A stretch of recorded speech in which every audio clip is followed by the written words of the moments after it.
morning. I am honored to be here, and I want to thank Isabelle, Professor Reymen, very warmly for bringing me to this university. And I want to thank very much a dear colleague and friend of mine who is here, Professor Martin Skurmans, who was the first person I met connected with Eindhoven, and he had an instrumental role in shaping the way I think about the connection between the research, education, innovation, and entrepreneurship. I had a pleasure to meet him. Martin, you're so modest. Thank you very much. I'm so honored that you're here. You may know that he was the professor of the university and the chairman of research for Philips, but he was also the first chairman of the European Institute of Innovation and Technology, which has radically experimented with the way we consolidate and we think about the European fragmented landscape. But let's get to start. Isabelle asked me to talk about the policy perspective and how this connection between social, economic, futuristic, legacy that we all have in Europe, all this goes together. And I thought that, well, I could start with saying that I basically on my daily work wear three glasses. One is simply of a researcher. I did my postdoc at the University of Michigan, and although I'm trying to detach from research, I still have very strong connection of looking into the world in an analytical way. I'm also the chair of advisors to European Commissioner Carlos Moedas, and our thinking has been influencing what the Horizon Europe will look like. But for most, I'm an entrepreneur, and this is my identity. This is where I come from. But unfortunately or fortunately, I'm not that interested in profit, although profit is absolutely why you do business. But somehow, again and again, I found myself in a situation when I care about impact. And let me start with a little story. Well, in an interview in 2007, Steve Wozniak is quoted saying, "A friend said you should meet Steve Jobs because he likes electronics and he also plays pranks, he makes jokes." And this is how Apple was born. Now, we may think that policy can influence a lot of things. We create frameworks, we invest in instruments, we redesign law, we experiment with all sorts of test beds. But then you can look at the history of Apple that indeed all of the innovations and the technology, as my colleague Mariana Mazzucato has demonstrated in her book, The Entrepreneurial State, indeed came from the public investment in research, science, and technology. But then, you know, Europe has a lot of excellent science, research, technology all over places. And we surely have some sparkling of ideas when a friend says to a friend, how about you meeting that person? And there are many companies being born in Europe, and my favorite example is Eindhoven ecosystem with 10,000 high-tech companies. But there is some kind of disconnect between our potential, our capacity, and then how we perform. And coming from the emerging markets, I am Polish, so I have experienced the trajectory of my country. I'm part of the generation that was still born under communism and remember the martial law.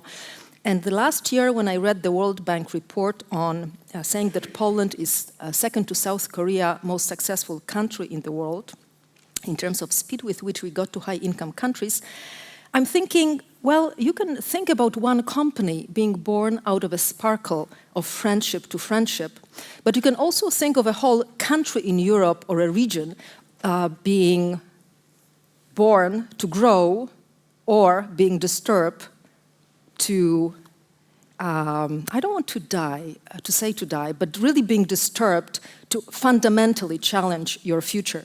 What you see here is a little story. The Financial Times monitoring of the equities, price of the equities of Apple and Nokia from 2007 to 2019. And you see as if identically mirroring trajectories just on the other side. One growing almost 18% in terms of equity share price, and the other one declining. So what has happened in this 2007? Well, this was a time where really the smartphone revolution started. And frankly, Nokia had the technology at the time, but they were just not ready to deploy this technology at a level that Apple was ready to do it at the commercial space. Now, 12 years later, what we see now is that actually we are facing a new revolution. It's the 5G revolution. And it happens so that Nokia, next to Ericsson and Huawei, are the only three companies in the world who have equally advanced 5G technologies ready for massive rollout. Now, my question is, will this trillion-euro opportunity this time be taken forward? Because we live in the world where technology matters, but surely it's not the only thing that brings us forward. So what do we do in the world where everyone has similar assets, technology assets? Europe has the 5G technology, China has the 5G technology. But when we look at the stage of the development, really the dynamics of the ecosystem, we realize that it will take us a very short time, that we will be totally outcompeted. And this is what my research was about on the entrepreneurial innovation networks. I looked in around 30 countries in the world to understand how does it happen that in some places, like in Eindhoven, Helsinki, Krakow, or Cluj, in Romania for that matter, or Barcelona, where I live now, is that something coincides. Whether there is policy or whether there is no policy, there are different stories how these systems grow. You can see Martin endorsed the book. He's on the cover of the book, saying that this is an understandable way to explain the networked entrepreneurial innovation today. Now, why is this important? This was important because at a time we were thinking how to redesign the growth model for Europe to consolidate all these disconnected ecosystems and the assets. And our thinking came with the policy indication about the knowledge triangle. And the knowledge triangle, as you probably know, it's the connection between research, education, and innovation. So you can look at this model in a simple way that you connect labs, you connect universities and industry through certain types of partnerships, consortia, more or less formal, and then you try to develop this open innovation, open science, open to the world policy. And this is what the EIT has been doing, and we can say today that after the 10 years trajectory, with the world changing and being disrupted so much, this model has big limitations. And my advocacy would be about thinking about a different model, very much focused on not a very structured or stable triangle connection, but more of a dynamic network, and much more focused on building a community with entrepreneurship being tightly interconnected. Here, I am in a very special ecosystem, because probably all I say, you do. Because you are one of the most advanced innovation ecosystems in Europe. But having said this, unless you're well connected to the outside, you will never get the scale, you will never get to the network effect to get it further. So just want to draw your attention to the three big innovations in the European research innovation policy for the coming financial perspective, the Horizon Europe. One is moving away from grand challenges towards mission-oriented policy. What is the difference? Grand challenge is a very altruistic, idealistic goal. Mission is much more down to earth. I think Dutch will be good with missions because you deliver something concrete on time. And I think that this execution is extremely important for Europe, which is full of good ideas, great people, goodwill, that so resonates so much with me as this European idealist. But I believe that we cannot afford ourselves not to put the acts together and deliver very concrete results. So there will be 5 missions on climate, cancer, cities, food and water. And with the industrial base here, I think Eindhoven will be one of the key epicenters where these missions will originate. Another one is European Innovation Council, which is basically an investment fund with a so-called patient capital, investing into projects at the lower TRL level, and then helping those higher up scale to global markets. What is different? Well, never before has Europe had this kind of investment vehicle. I think we should appreciate the courage of policymakers to experiment, to endeavor, to learn the new capacity of what does it mean to be an entrepreneurial state in practice. And then the new industrial partnerships. I believe that the new mix of policies will move away from thinking in terms of silos of the policies, very much into interconnected mix of policies where you understand the specificity of a telecom, of health, of food industry, but at the same time you will be seeing the synergies coming from a policy mix and bringing them together with research, with innovation. And probably the biggest impact will be the shift from such policies as agriculture, moving away from subsidies very much towards investment and return on this public capital. Now, you can surely read about all this on the European Commission websites, and probably you have an office at the university which is well done with the European programs. I just want to draw your attention to the new emerging trends in this discussion. Last week I was participating in a panel which had a title, Fly Me to the Moon, so very blue sky, open mind thinking, and there were some new ideas which are being brought to the policy making.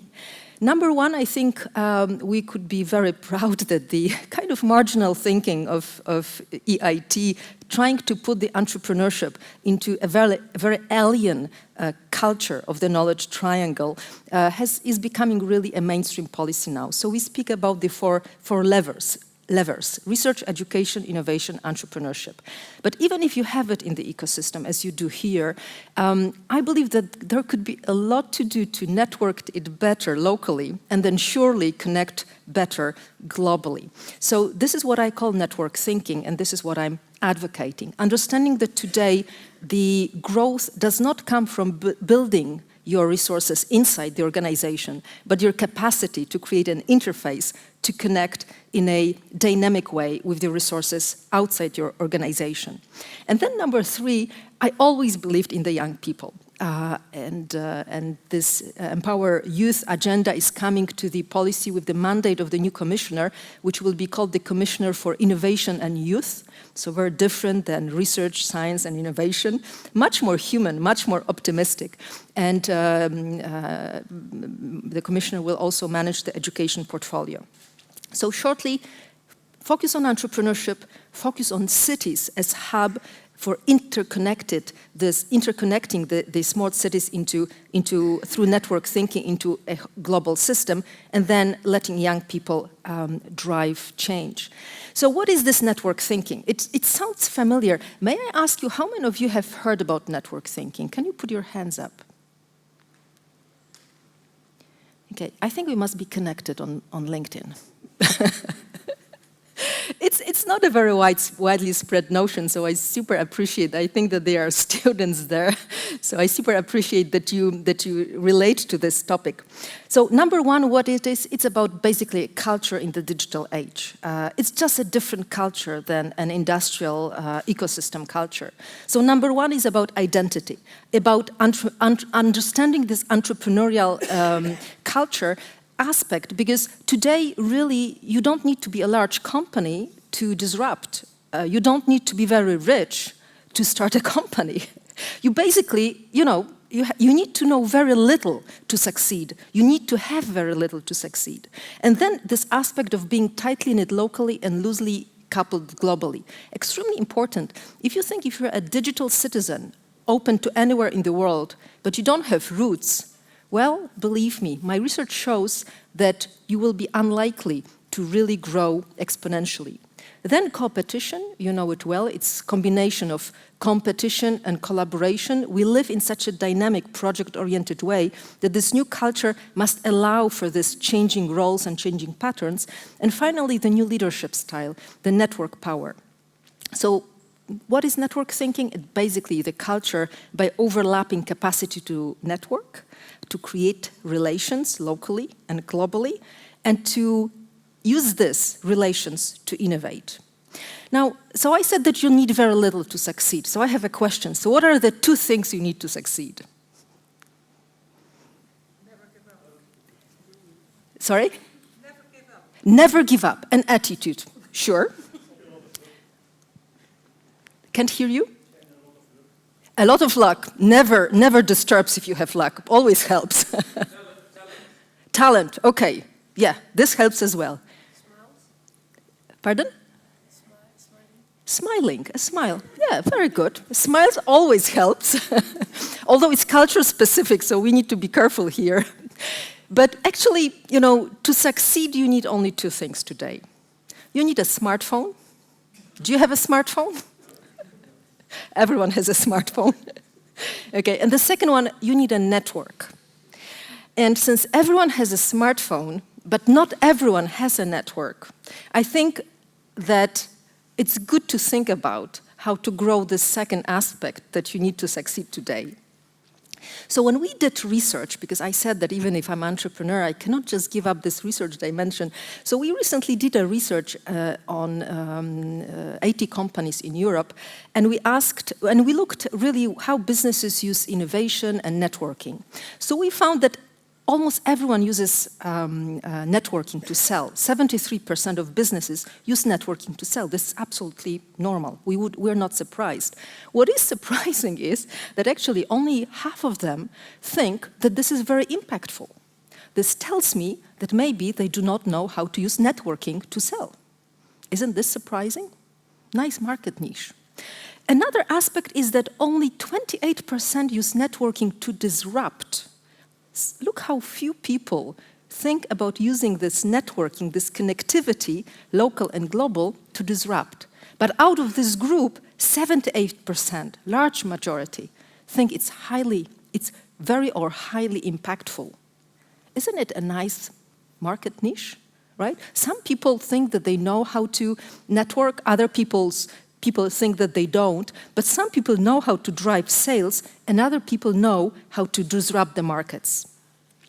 So basically, now putting on my glasses of an entrepreneur, we thought with my team, why don't we develop solutions which would help people build these 2 types of skills? The networking skills, since even the salespeople need skills, and then the innovation skills, since it's good to use this networking also to innovate, not only to sell. And we developed basically a test. I think it's pretty cool. We call it a network IQ. So we test your network intelligence. And then we help people grow through other tools, through the Power Map and sprints. So what are these skills that you need, let's say, to connect the innovation and networking? Again, I took my research, cut it, look at it, thought how it should fit to help people, to help entrepreneurs, to help students innovate their careers, innovate their lives, or innovate the large companies. And basically, I discovered that people do not have a network strategy. Even if you're a good networker, very few people think about designing a network strategy. So kind of seeing mid to long term, what kind of network will I need if I want to be there in 5 years' time?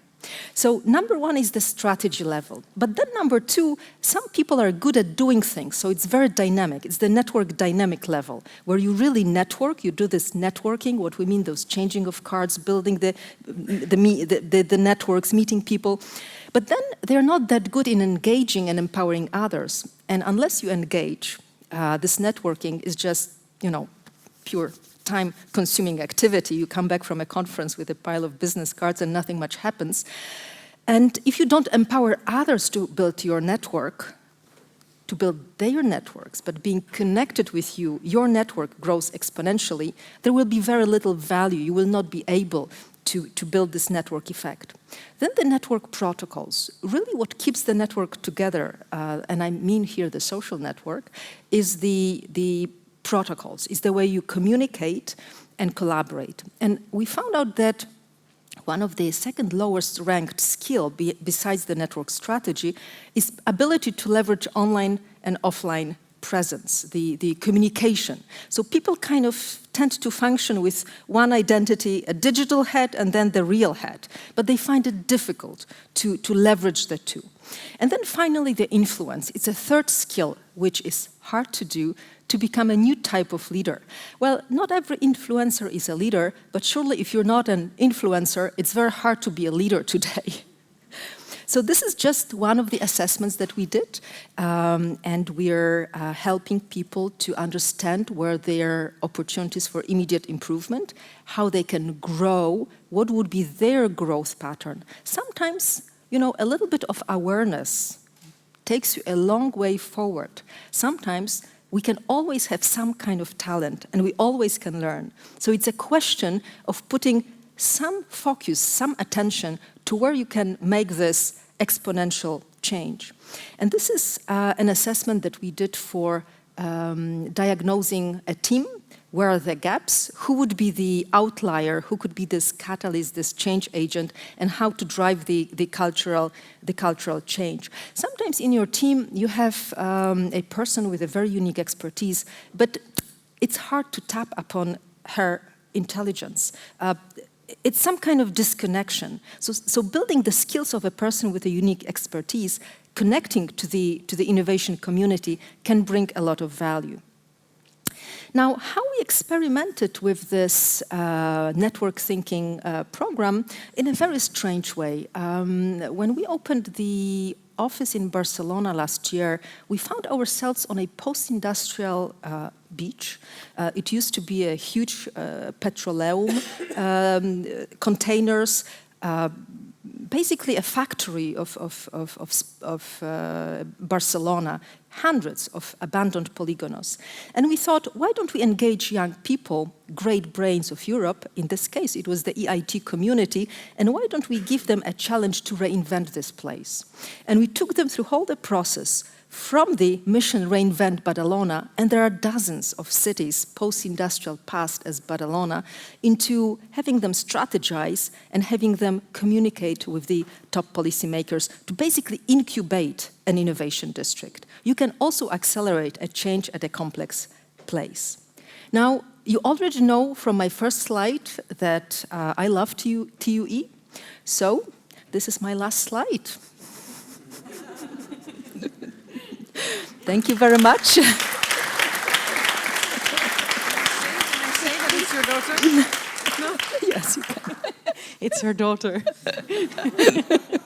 Both of them. She was here last week, yes. Yeah, both of them, but yeah. Is there a question for now that's really more in particular about this presentation before we go in?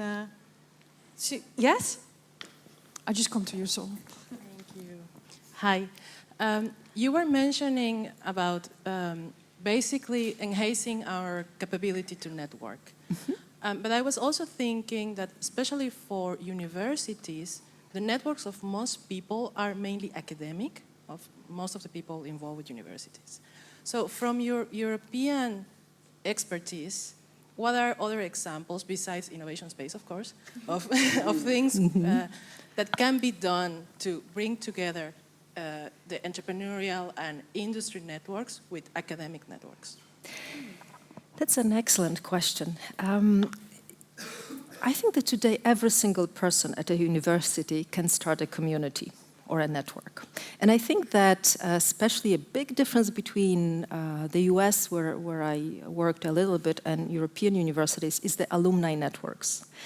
In the US, there is this strong alumni culture. You're proud that you're part of this school. And I think that this is one of the not utilized opportunities in European universities, especially in those that aspire to be entrepreneurial. But this has two ends. One is simply local community leaders who will take care of bringing people together, but there's also an aspect of a university. At the University of Michigan, the office of the alumni was a whole professionally organized office with 40 people working, so it was a big part of the structural function within a university, and this is the difference. I think there's a lot to be done about this entrepreneurial alumni culture and connecting the networks.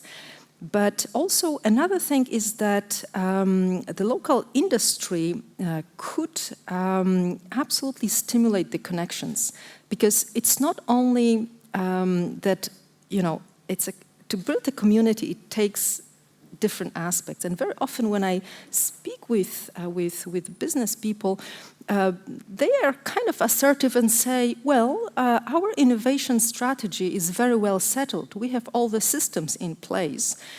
And this puts me on my toes because I'm thinking, that's interesting. If you think you're so good, why the world is moving so fast and you're not that connected? So from our research shows that the businesses, that less than 50% of employees are connected, are networked within businesses. So virtually it's very hard for them to tap upon the intelligence of their own employees. But then it also shows that there's a significant number, there's a gap between the connection of universities, startups, governments, and industry. Simply this is not existent. And I think that this needs a kind of a strategy of the top-down business leaders and university leaders, saying that they need to create these programs and empower young people to act. You don't need to tell the young people what to do, but sometimes giving them the space, physical and emotional, takes a long way to go. Okay, thank you so much. I think thank you for now. Thank you very much. I'm gonna call you forward later. Thank you so much, Daria.